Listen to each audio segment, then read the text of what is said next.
అయోధ్య రామ మందిరంలో భక్తులు హుండీలో వేసిన నగదు, బంగారం, వెండి, విలువైన కానుకలు భారీగా దుర్వినియోగానికి గురవుతున్నాయన్న ఆరోపణలు దేశవ్యాప్తంగా సంచలనాన్ని సృష్టిస్తున్నాయి.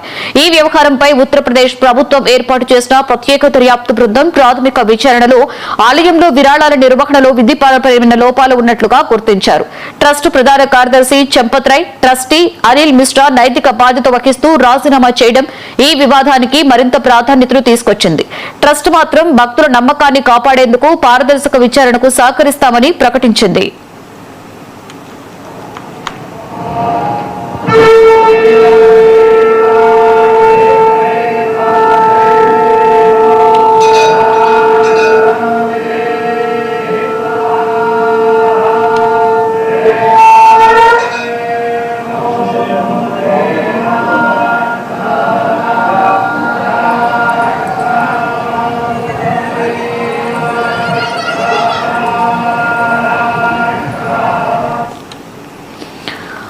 సిట్ నివేదికలో బయటపడిన అంశాలు మరింత కలకలం రేపుతున్నాయి. విరాళాల లెక్కింపు ప్రక్రియలో పాటించవలసిన ప్రామాణిక నిబంధనలను పలుమార్లు ఉల్లంఘించినట్లుగా అధికారులు గుర్తించారు.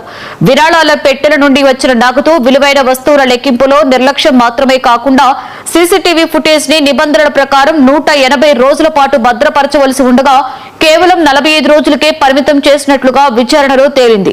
లెక్కింపు గదుల సమీపంలోని మరుగుదొడ్లలో నగదు దాచినట్లుగా కూడా సిట్ గుర్తించినట్లు సమాచారం. ఈ ఆధారంగా విరాళాల లెక్కింపులో నేరుగా పాల్గొన్న 8 మందిపై కేసులు నమోదు చేసి అరెస్టు చేశారు. వారి ఇళ్లపై ఏకకాలంలో దాడులు నిర్వహించిన పోలీసులు ఇప్పటి వరకు సుమారుగా 79.85 లక్షల నగదును స్వాధీనం చేసుకున్నట్లుగా తెలుస్తోంది.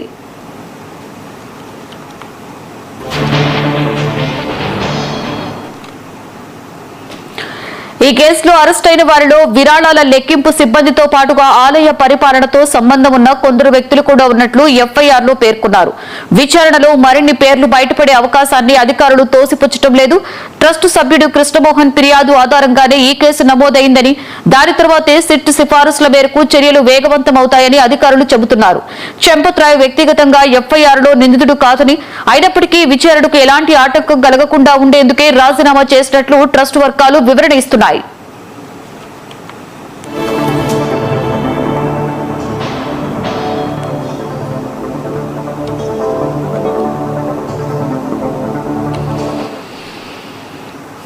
ఈ వివాదం ఇప్పుడు రాజకీయంగా కూడా దుమారం రేపుతోంది. ఆలయ ట్రస్ట్ మొత్తం ఆర్థిక వ్యవహారాలపై కోర్టు పర్యవేక్షణలో లేదా సిబిఐతో సమగ్ర విచారణ జరపాలని ప్రతిపక్ష పార్టీలు డిమాండ్ చేస్తున్నాయి.